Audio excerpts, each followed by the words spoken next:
Chaos erupted at a synagogue in New York on Monday when Orthodox Jewish men attempted to prevent construction workers from sealing an illegally constructed tunnel.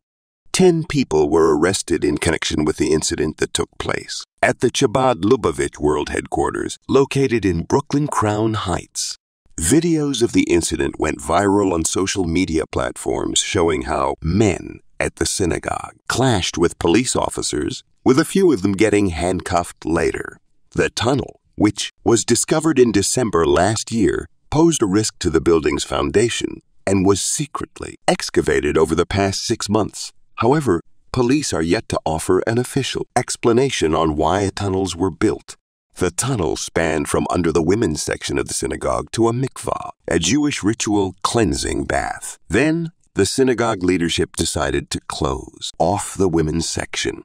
Tension escalated when a cement truck arrived to fill the tunnel. Protesters began dismantling wooden panels within the main synagogue, leading to clashes with police officers. The police acted swiftly to facilitate the work of the construction crew, detaining several protesters who refused to vacate the underground passageway. City officials are now assessing the potential impact on the structural integrity of nearby buildings.